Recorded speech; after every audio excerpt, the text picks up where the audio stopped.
En août 2023, le manga Black Clover change de mode de publication, passant d'une sortie hebdomadaire à une sortie trimestrielle dans le Jump Ginga.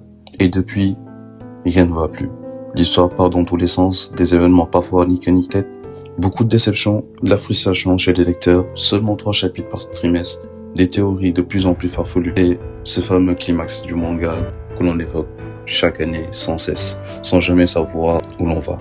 Alors, une question se pose naturellement. Et si tout ça ne conduisait qu'à une seule chose? La fin de Black Clover. Une fin précipitée, une conclusion mal préparée, ou au contraire une stratégie bien plus réfléchie qu'on en imagine. Mais une chose est sûre, croyez-moi. Ima kokode, jibu no kako no douga no koete miseru.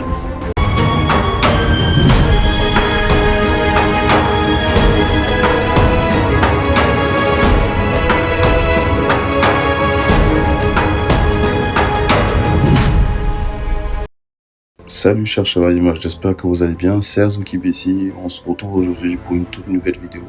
Et cette fois-ci, nous allons nous intéresser aux récents événements qui entourent Black Clover. Et plus précisément au manga, qu'on va analyser en profondeur. Comme vous le voyez, beaucoup de choses se sont produites ces derniers mois, que ce soit au niveau de l'histoire ou des personnages. Et forcément, une question revient sans cesse, avec énormément de points d'interrogation. Est-ce que Black Clover est réellement fini? Avec le récent chapitre 389, le combat opposant Lucius Zogratis à Asta et Yuno semble terminé. Mais est-ce vraiment la fin? Ne resterait-il pas un dernier adversaire à nos héros? Ne resterait-il pas encore des personnages à développer, des mystères à révéler et des secrets encore bien enfouis à révéler? Ou est-ce vraiment ou réellement la conclusion de cette œuvre qui est Black Clover? Dans cette vidéo, on va analyser tous ces événements. Je vais d'abord vous expliquer pourquoi, selon moi, il y a des signes évidents de rush de la part de Tabata. Puis, à l'inverse, pourquoi tout n'est peut-être pas aussi alarmant qu'on le pense. Ensuite, je vous donnerai mon avis personnel. Ce que j'aurais aimé voir, et peut-être aussi vous aussi, pour conclure mon ressenti et mon pressentiment sur la fin de l'œuvre.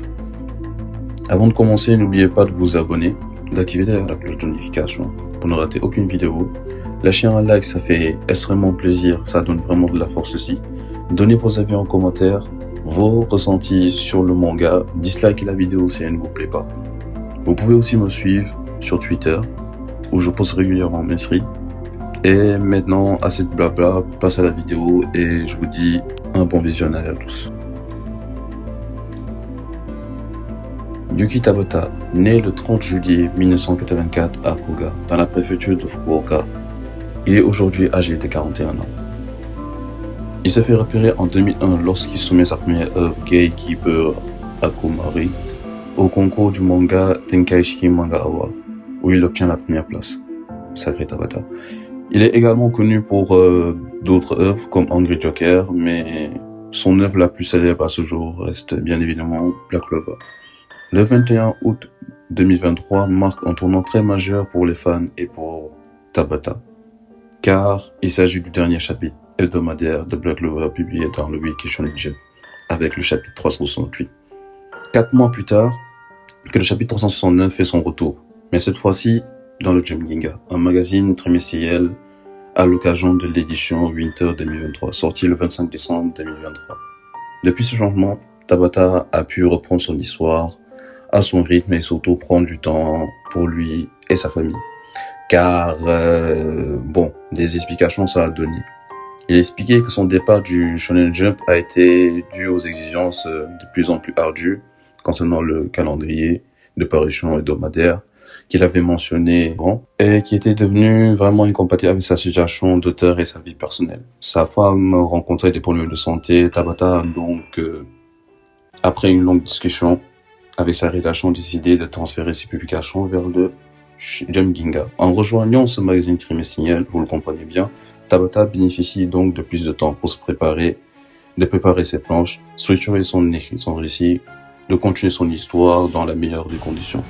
L'objectif, là, était clair. Permettre à Tabata de pouvoir conclure Black Clover de la meilleure des manières possibles, sans sacrifier ni la qualité du dessin, ni celle du scénario. Mais maintenant, entrons dans le cœur du sujet. Si on regarde Black Clover avec un peu de recul, beaucoup d'éléments donnent l'impression que quelque chose ne va pas. Et vraiment pas du tout. Et la question devient alors inévitable. Et si tout ce qu'on voit depuis plusieurs mois n'était pas simplement une seule impression, mais bien le signe d'un manga en train de se précipiter vers sa fin. Jusqu'à récemment, Black Clover avançait plutôt bien. Le rythme était maîtrisé, les arcs avaient le temps de se poser et les combats étaient soutenus par de vrais enjeux narratifs. Mais depuis plusieurs chapitres, certains éléments commencent clairement à poser problème. À ce stade, il ne restait plus qu'une chose logique. Après la conclusion du combat contre Lucius, Zogratis attribuait le titre d'empereur mage, soit à Asta ou soit à Yuno. Ce titre qu'il convoit tant depuis le début de l'œuvre. Et quand une œuvre commence à cocher dans toutes ces cases de sa promesse initiative, ça ressemble très souvent à une fin.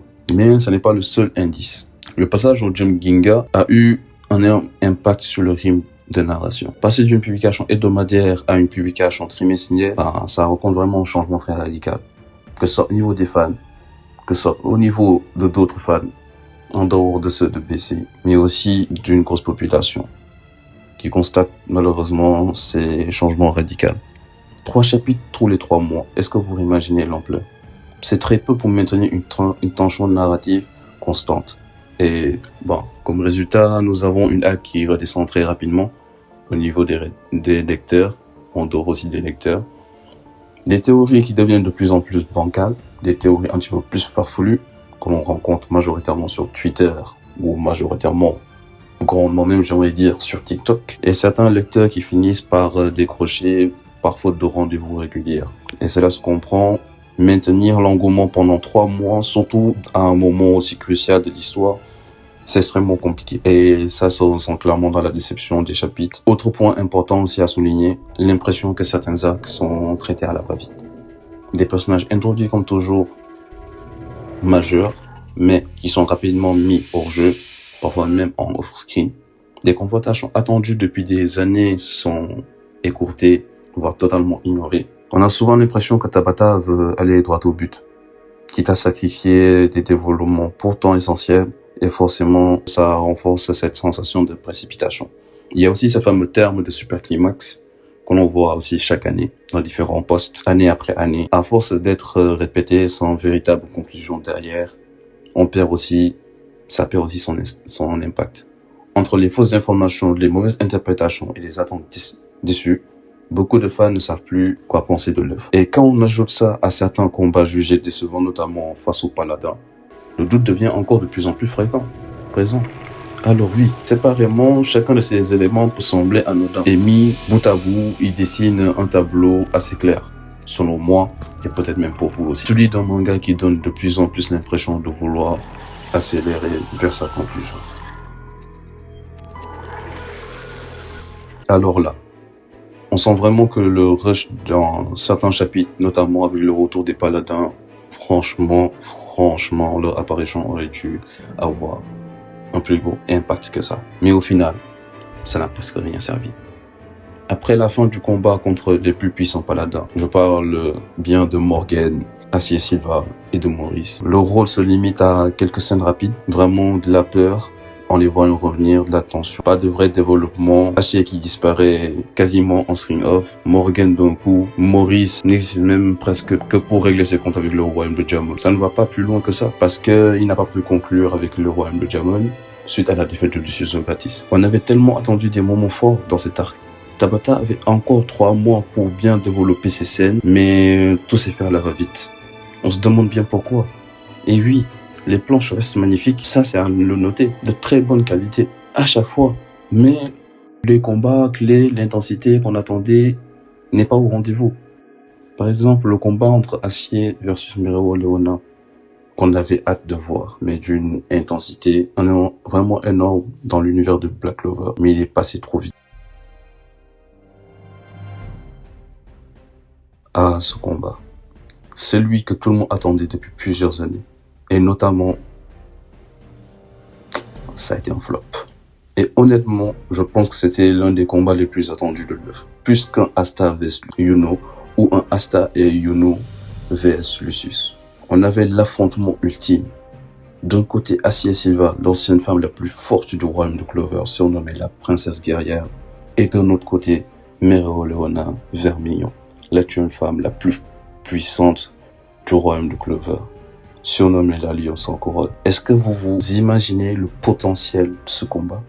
L'élève affronte le maître affronte l'élève, chacun voulant prouver sa supériorité.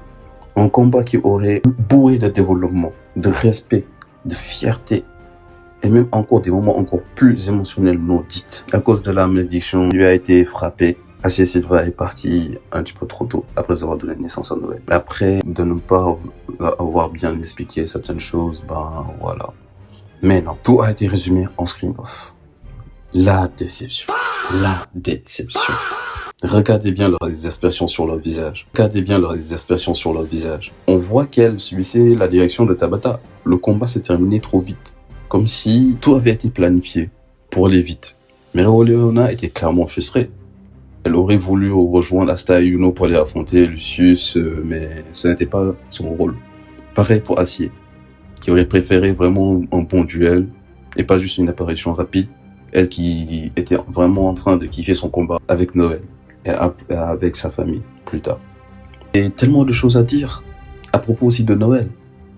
Entre celle qui s'occupe d'elle et celle qui n'a pas pu être là lors de sa naissance et de pouvoir passer plus de temps avec elle. Noël pressenti pour devenir la prochaine femme la plus puissante de Clover. Et c'est toujours d'actualité. Je sais que vous savez que Tabata prépare quelque chose pour Noël. Un développement grandiose depuis le début du manga. Elle ne peut pas être mise de côté. Si Asta et Yuno brillent, Noël doit aussi briller. Nous avons un Big Three de la nouvelle génération. Donc, nous reviendrons un jour là-dessus. Ne vous inquiétez pas, mais ne nous écartons pas trop du sujet. Et il y avait tellement de choses aussi à parler. Pressenti, mais bon. Là, alors, le rythme a été trop rapide. Pas assez de place pour développer tout ça. On a le même problème avec d'autres événements précipités. Par exemple, l'histoire d'une certaine jeune fille liée à un certain royaume, destinée très particulièrement. Mais là, je vous laisse deviner de quelle fille dont je parle.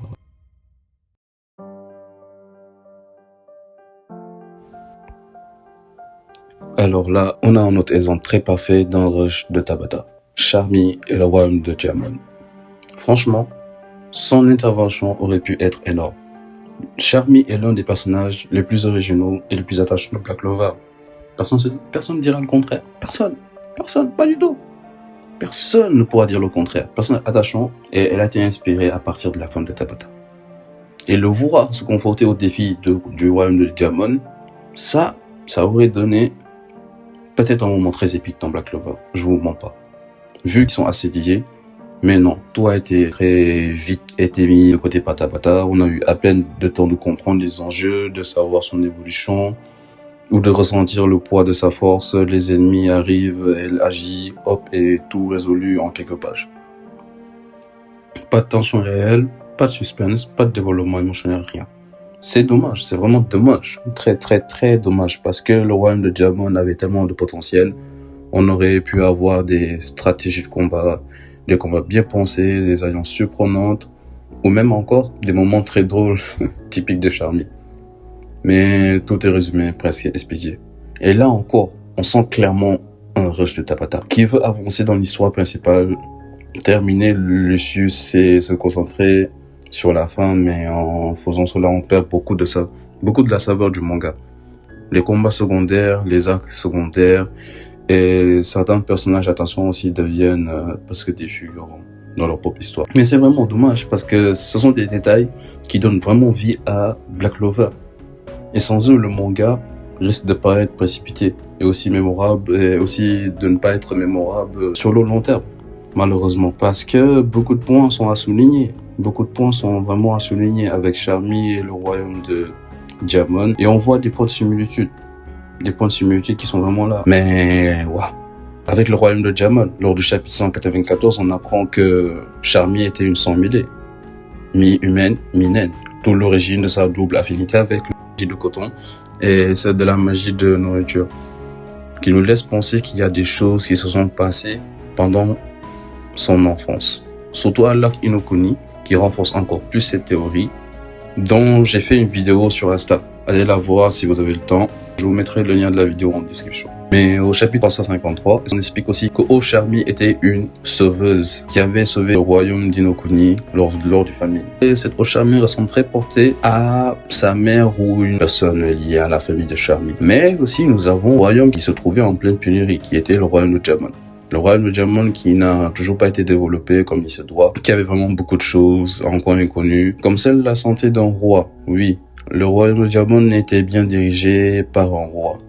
Celui-ci étant malade, Maurice a pu prendre les rênes du royaume dans l'ombre et puis prendre le contrôle et effectuer ses expériences. Ce n'est qu'après que Mars fut venu qu'il l'a expulsé. Et on se demande toujours si la construction du royaume de Jamon a porté ses fruits. Depuis que Mars a pris les rênes, si la pénurie a touché à sa fin, vraiment plein de mystères encore demeurent encore non su. Mais malheureusement. On arrive maintenant à l'acte final, celui qui aurait dû être le summum de Black Clover et qui malheureusement donne vraiment cette impression de rush. On pensait tous qu'avec Lucius Zogratis, tout allait être monumental. Des combats stratégiques, des révélations sur les frères Zogratis, des moments émouvants entre Asta et Yuno.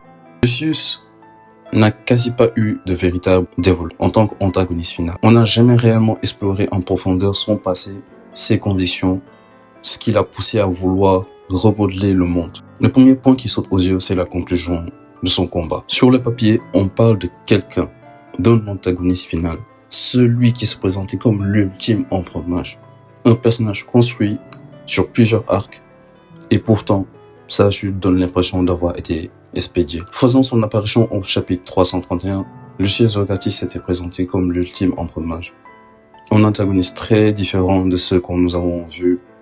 Son but était de créer un nouveau monde où il n'y aurait plus de violence, plus de tristesse, plus de haine, plus de discrimination. Cet antagoniste a mis place à un plan très astucieux, bien préparé depuis plusieurs années, mettre ses pions en position le moment venu, afin de pouvoir régner en maître sur le monde avec ses paladins. Des personnes modifiées avec une double affinité de magie, tous très puissants, n'accomplissant que leur rôle, le salut du nouveau monde, de Sir Lucius. Il avait vraiment tout le charisme, la connaissance, la puissance. Il a réussi à mettre en place des actions bien précises grâce à sa magie du temps qui lui a permis de percevoir le futur. Le menant vraiment à croire à une mort d'Asta qui était appelée l'anomalie de ce monde, mettre en panique tous les nobles d'une inquiétude des plus extrêmes, causer la mort d'innombrables chevaliers, que ce soit des capitaines, que ce soit des chevaliers masses novices, des morts, la destruction de certaines maisons, détruire le royaume de Inokuni, aussi appelé le pays du soleil levant, ressusciter des défunts afin de combattre leurs proches, juste pour montrer sa domination, son ampleur, l'ampleur de ses pouvoirs. Des crimes et des actes impardonnables. Oui, Lucius n'était ni un homme, ni un démon, mais juste un dieu. Un dieu qui se tenait sur son trône, admirant ce monde pourri qui a toujours fait du mal à ceux qui ne le méritaient pas. Ce monde piétinait les espoirs de chacun. C'est ce monde-là que Lucius Zogratis voulait changer. Mais hélas, il n'a pas abouti à cela. Un dieu qui se tenait devant tout le monde, imposant son jugement à tous sans exception. Il ne suivit que ses idéaux qui partaient en son sens. L'homme le plus puissant du manga, celui qui avait amassé toutes les magies de ce monde pour montrer sa supériorité et nourrir ce complexe de Dieu et sa vision, s'est fait battre par une goutte d'eau. Les fondements de toute son idéologie s'écrasa comme celle de Lucifero qui s'était fait battre par pur orgueil. Tout s'est enchaîné très rapidement, très vite, même. Comme si l'objectif était surtout de clore le combat au plus vite plutôt que de lui offrir une conclusion mémorable. Et forcément, une question se pose. Si Lucius est vaincu, que reste-t-il réellement à montrer, à raconter de Black Clover? Dites-moi. Mais au final, la déception. Tout se passe très vite, les affrontements se terminent en quelques chapitres, certains personnages auraient pu briller, disparaître, clairement, quasiment, même sans qu'on les voit, on ne revoit plus ces personnages. Et même les grandes révélations tombent presque sur un cheveu, sur la soupe. Le souci, c'est que cette précipitation ne laisse pas le temps au lecteur de respirer. L'ampleur de l'histoire, ni de savourer les relations entre les personnages. Les combats deviennent presque des cases à cocher. Certaines intrigues qui sont vraiment importantes deviennent vraiment secondaires. Et c'est là que l'on voit clairement la dualité du Jump Kinga. D'un côté, Tabata qui a enfin du temps pour travailler, de partir, de travailler à son rythme, de planifier ses arcs. Mais de l'autre côté, la pression de conclure et de terminer le manga fait qu'on a l'impression que certaines scènes sont expédiées. Le résultat, un arc final qui aurait pu être l'apogée du manga, mais qui se transforme en succession de moments rapides, parfois frustrants pour les fans qui attendaient une conclusion digne de Black Clover depuis des années. Mais attention, ce n'est pas forcément un point négatif total. Ce rush montre aussi que Tabata va aller droit au but, un peu comme l'équipe de Marseille. Se concentrer sur l'histoire, sur ce qu'elle compte réellement, qui est la conclusion de l'affrontement contre Odysseus et le destin de nos héros. Maintenant que nous avons parlé de tout ça, maintenant prenons du recul et posons-nous une autre hypothèse. Et si tout n'était pas que précipité, que ça? Oui, certains combats et arcs ont été rapides. Et d'un autre côté, Tabata a dû donner de la profondeur à certains personnages dans cette fin accélérée. Prenons Asta et Yuno. Leur évolution, leur tragédie, leurs liens, tout ça reste cohérent et suffisamment pour ceux qui suivent le manga depuis le début. On est tous d'accord là-dessus. De plus, le passage au Jump Giga n'a pas seulement accéléré certaines scènes. Il a aussi permis à Tabata de pouvoir planifier des moments clés avec plus de liberté. Il pouvait se concentrer sur l'essentiel, sur la conclusion des arcs majeurs et donner même certaines intrigues sur des petites touches où il raconte vraiment l'univers de Black Clover, comme des révélations, les trahisons et les histoires de démons. Et un autre point important aussi, certains personnages secondaires qui semblent oubliés ont eu leur moment de gloire, même si les fans de Noël, de Mereo Leona ou de Yami peuvent apprécier que Tabata n'ait pas complètement négligé leur arc et leur développement, ce qui aurait été le vrai signe d'un rush total s'il avait fait le contraire. Donc oui, on peut ressentir de la précipitation, mais ce n'est pas un rush dans le sens de bâcler l'histoire. C'est plutôt un mélange subtil entre l'accélération pour conclure et un soin apporté aux éléments essentiels, voilà. En gros, si on regarde bien, même dans cette fin rapide, Tabata a su conserver l'âme de Black Clover et donner à chaque personnage des conclusions qu'il méritait. Le titre d'Empereur Mage, le titre le plus convoité de tout le royaume, le mage le plus puissant, celui que tout le monde respecte et admire. Depuis le chapitre 1, c'est l'objectif que s'étaient fixé nos héros. Mais pour l'obtenir, hélas, ce n'est pas si simple. Il faut prouver sa valeur, montrer des résultats, être reconnu par tous et surtout être digne de sa toute-puissance. Ce sont les mots que Julius Novachrono avait prononcés à nos deux jeunes héros. Alors, qui va devenir le prochain Empereur Mage? Car à l'heure actuelle, tout semble se jouer entre Asta et Yuno. Fuego Leo et Nozel auraient pu prétendre à ce titre, mais face à Lucifero, ils ont échoué. Ils se sont jugés inaptes, trop faibles pour assumer ce poste. Du coup, nos héros sont en pole position, puisqu'ils ont accompli contre Lucius Gratis. Il n'y a plus de doute possible, ils méritent largement ce titre. Après des efforts surhumains et un parcours émouvant, des sacrifices et des combats épiques, ils ont battu ce génie maléfique. Si l'histoire s'arrêtait là, ce serait complètement incomplet et très amer. Sans vraie conclusion, le combat contre Lucius est terminé. Oui, mais le monde n'est pas Clover encore loin de livrer tous ses secrets. Il reste un ennemi invincible, tapis dans l'ombre, plus sombre que le cœur du vice-capitaine Nash. Je parle bien d'Astaroth, le démon du temps. Et croyez-moi, son rôle pourrait vraiment tout bouleverser. J'avais posté sur Twitter un script expliquant le plan d'Astaroth. Et c'est vraiment ce qu'il incarne. Et aujourd'hui, je vais tout vous expliquer, étape par étape.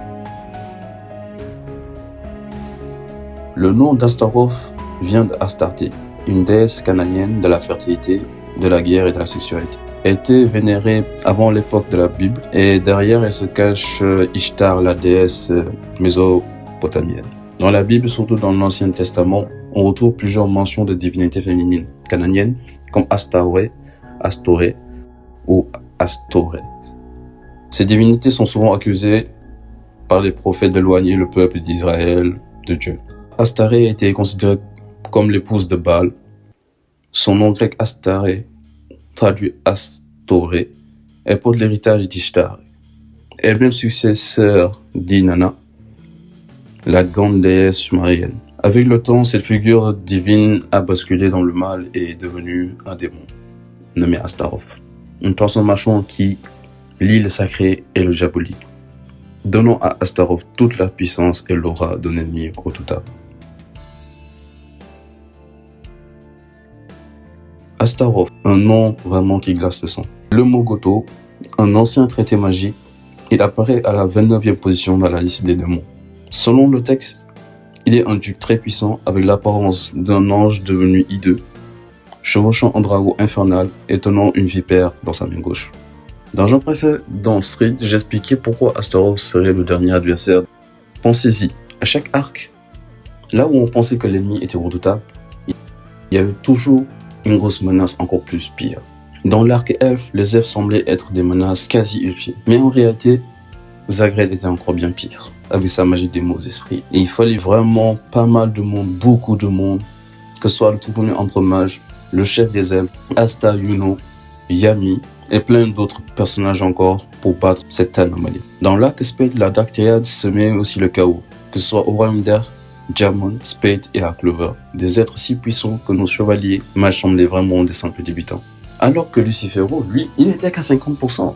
Il n'était qu'à 50% de sa force. Et pourtant, il mettait à terre l'élite des chevaliers mages de Clover. Et c'est le même cas aussi dans l'arc Judgment Day. Nous avons vu le Shiozo gratis, mais Astaroth reste celui qui pourrait conclure le manga ou ouvrir un nouvel arc épique. Souvenez-vous qu'au chapitre 331, Damnation révèle quelque chose d'important, très important même. Malgré l'apparition de Belzébuth et Lucifero, Astaroth est absent. Cela signifie qu'une menace encore plus terrible que Lucifero se prépare. Lucius pense avoir le contrôle, mais Astaroth attend le bon moment pour frapper, révélant que Lucius n'était qu'un pion dans son plan. Son objectif, il est très simple. Venir sur Terre et semer le chaos. Les démons ont été à l'origine du tout premier chaos dans le royaume de Clover, ne l'oubliez pas. Et ils continueront toujours d'alimenter jusqu'à la fin de ce manga. Mais, vous vous demandez sûrement, comment Astaroth pourrait-il refaire son retour? Et là, je vous les attendais. Nous avons deux options. Première option, par une magie interdite, que vous connaissez très bien à l'époque du tout premier empereur mage et celle de Zeph. Nous avons eu la connaissance de magie interdite utilisée, dont même Secret a utilisé, ce qui lui a valu de se transformer en oiseau et de rester pendant plusieurs années. Et la seconde, nous avons celle d'un sceau, surtout celle qui se trouve sur le front de Lucius. Et j'ai opté pour la deuxième option, car elle me semblait plus pertinente. Au départ, on pensait que ce sceau ressemblait à l'étoile de la 6 branches sur le front de Lucius. Mais non, il s'agit d'un sceau en forme de soleil, accompagné d'une étoile à 8 branches. Cette étoile à 8 branches est synonyme d'étoile d'Ishtar, Mésopotamie, associée à une déesse de l'amour et de la guerre, comme je disais tout à l'heure. Chez les chrétiens, ce type d'étoile peut symboliser la lumière divine ou la résurrection. Et chez Tabata, comme vous le savez, tout est lié. Résurrection égale retour égale Astaroth. Ce symbole fait aussi référence à Lucifero, mais j'y reviendrai plus tard. Astaroth est un démon de la tentation, du savoir interdit. Il murmure aux hommes des secrets sombres, les poussant à franchir des limites interdites et les incite à exploiter des pouvoirs mystiques et au-delà de l'humain. C'est exactement ce qu'il a fait avec Lucius, le poussant à dépasser ses limites et à sombrer. Lucifero, ancien ange au service de Dieu, devenu ange déchu à cause de son orgueil. Selon la Bible, il a déclenché la guerre contre les cieux, ce qui a voulu d'être chassé du paradis, emprisonné en enfer pendant 1000 ans. Son nom signifie porteur de lumière, comme le soleil. Là, je pense que vous commencez à comprendre. Un symbole très utilisé dans l'occultisme et l'ésotérisme, et même dans certaines traditions alchimiques ou magiques, pour représenter la puissance cachée et l'énergie sombre. Sa chute est une leçon. L'orgueil et la liberté peuvent coûter très cher. Sa défaite face au chevalier mage n'a pas été vraiment anodin, il faut se le dire, car Lucius avait préparé tout ça depuis le début pour éliminer Lucifero, revenir à se débarrasser d'une très grosse menace comme ça. Et ça, ce n'était qu'une étape, je dis bien qu'une étape du plan que Lucius Gratis avait mis en place. Et si vous vous demandez toujours pourquoi on parle d'ange, alors souvenez-vous de ceci. Au chapitre 379, Lucius nous rappelle que les grimoires viennent des fragments des dieux. et que nos désirs révèlent les attributs magiques. J'espère que là, vous commencez à faire un lien vraiment très important. Mon deuxième exemple va aussi montrer qu'au chapitre 177, qu'on voit certains souhaits adressés à Dieu peuvent déclencher certains pouvoirs incroyables. Lucifero, lui, était un ange.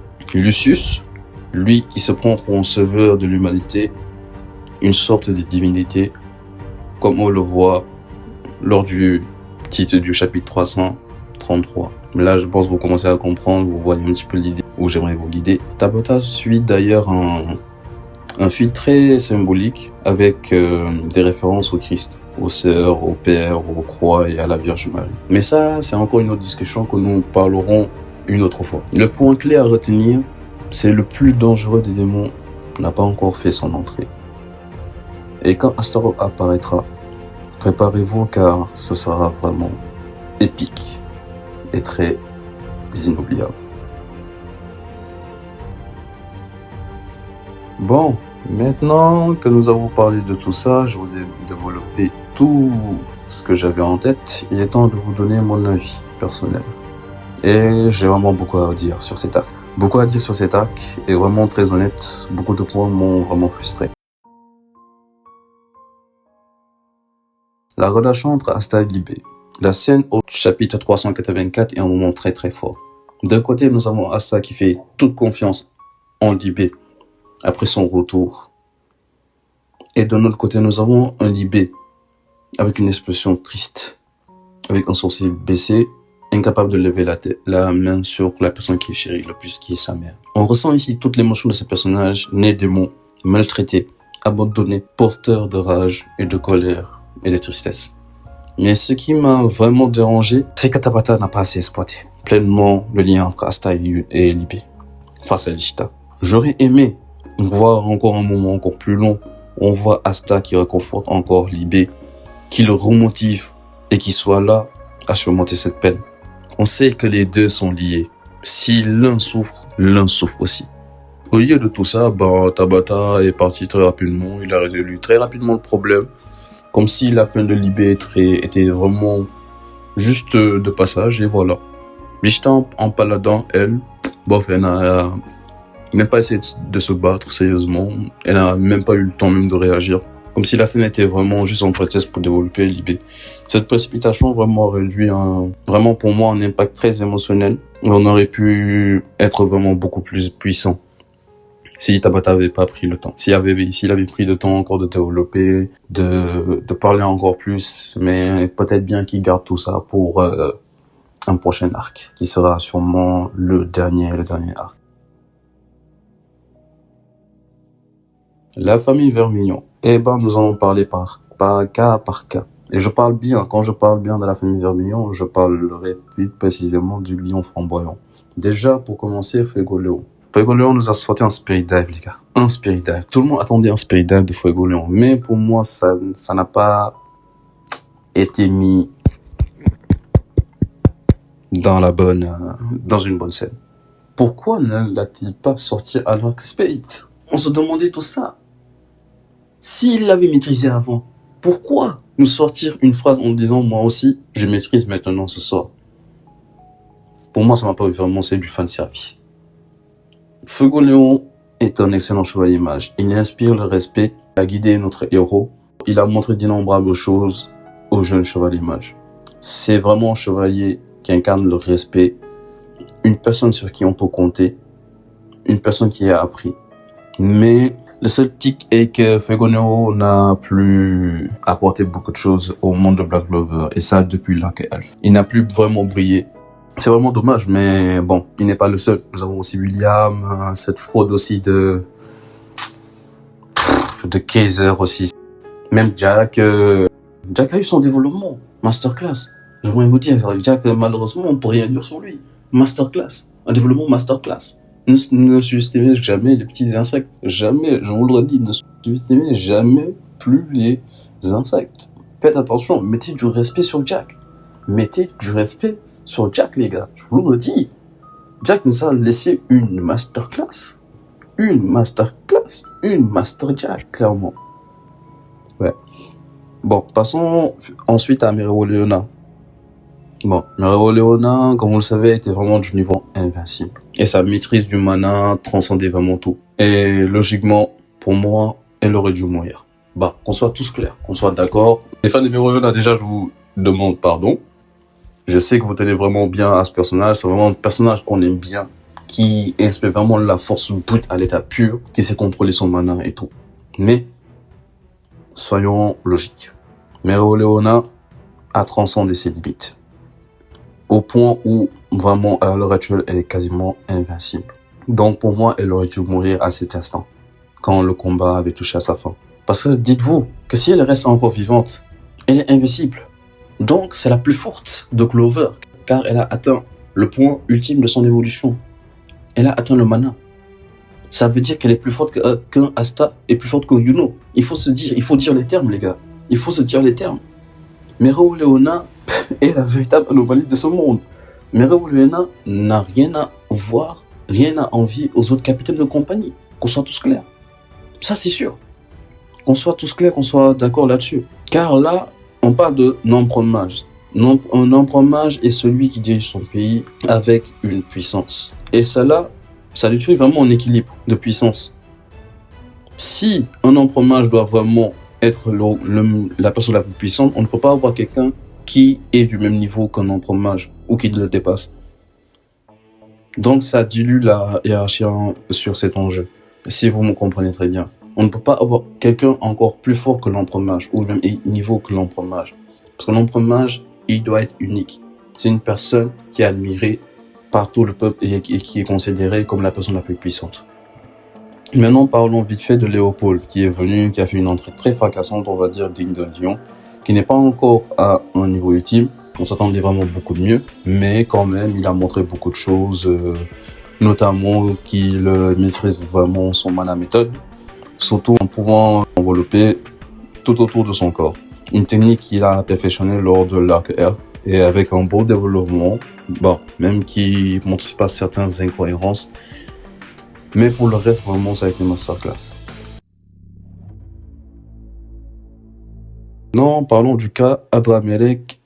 J'aurais vraiment voulu voir Adramelech du côté du mal, pas prêter main forte à nos chers héros. On sent que Tabata n'a pas su exploiter son personnage, ni lui donner un objectif clair. Il aurait pu être un antagoniste redoutable, mais bon, tout ça, ça a été réduit à un outil narratif. Ensuite, nous avons Morgane. Et ben, Morgane avait commencé à mettre à mal Yami, Nash et Ishika. Et là, il est battu trop vite à son retour. Cela a diminué la tension et ça a réintroduit un petit peu soit peu bon niveau de puissance des archanges. Et au lieu de tout ça, sa défaite a été inutile et précipitée. Ce combat est à parler en long et en large. Le retour de Morgane dans le manga était un moyen pour Nash de pouvoir faire son deuil. Enfin mourir, c'est ce qu'il voulait faire depuis l'arc Spade. Car étant celui qui était à l'origine de l'amour de son frère, le personnage de Nash est vraiment un des meilleurs personnages de Black Clover aussi. Avec un très bon développement, on comprend sa douleur, sa tristesse. Et Yami aussi, qui voit aussi son ami. Peut-être bien que je ferai bien une petite vidéo sur lui un de ces jours. Non, si nous devons comparer l'arc aux autres arcs, je dirais que l'arc Elf était un arc où il y avait beaucoup de menaces, les dualités étaient très grandes, avec une montée en puissance qui rendait vraiment chaque combat intense et crédible. Dans l'arc Spade, la Dark Triad imposait une tension constante et à chaque chevalier mage devait se dépasser pour vraiment survivre. Et ici à l'arc Judgment Day, on a l'impression que tout est vraiment accéléré dans certains personnages qui brillent plus que d'autres et d'autres qui sont vraiment éclipsés. Et les moments émotionnels sont vraiment résolus très vite et pour ma part, cela diminue vraiment une portée de l'arc et qui aurait pu être vraiment un point culminant du manga. En définitive, Black Clover est loin d'être livré à l'abattoir. Il y a encore des choses à expliquer, des mystères et des secrets à révéler. Oui, certaines informations peuvent laisser penser que l'histoire touche à sa fin. Mais à l'inverse, Black Clover a encore beaucoup d'éléments à montrer, à clarifier, et je vous le dis, ce n'est pas encore terminé. Les prochains chapitres, les prochains mois seront très décisifs, car on aura encore très probablement plus de réponses sur la suite du manga. Cette vidéo a été longue, je vous l'accorde, mais elle était nécessaire car il fallait poser des choses, analyser, approfondir, et surtout vous donner des choses à vous mettre sur la dent et à réfléchir entre-temps aussi. Un immense merci à tous ceux qui sont restés jusqu'au bout de la vidéo. Vraiment, je vous en remercie très grandement. N'hésitez pas à donner vos avis en commentaire, à partager votre ressenti sur l'arc Judgment Day et sur l'avenir de Black Clover. Peut-être que Black Clover est actuellement à son apogée. Ça, je vous l'accorde. Mais pour moi, il reste encore un arc à développer et ce sera vraiment l'arc de Astaroth. Et pour mon impression, je pense vraiment qu'il y a encore des choses il y a encore deux cas. Soit nous aurons un arc temporel, selon moi, mais ce sera très difficile de le faire car il faudra mettre en avant des personnes comme Asta, comme Yuno et d'autres personnages, afin peut-être même de remonter dans le temps des... Peut-être bien. On peut avoir ça, hein. On peut avoir ça. Vous inquiétez pas, on peut voir ça, on parle d'Astaroth. Et peut-être bien qu'il reste encore des mystères, mais nous verrons tout ça. Mais une chose assure, le combat est encore loin d'être terminé. Asta et Yuno vont encore nous montrer des affrontements hors du commun, repousser leurs limites et dépasser celles des ennemis encore plus puissants. Sur ce, prenez soin de vous. Et comme toujours, vive Black Clover. J'espère très prochainement surpasser mes limites et surpasser mes anciennes vies.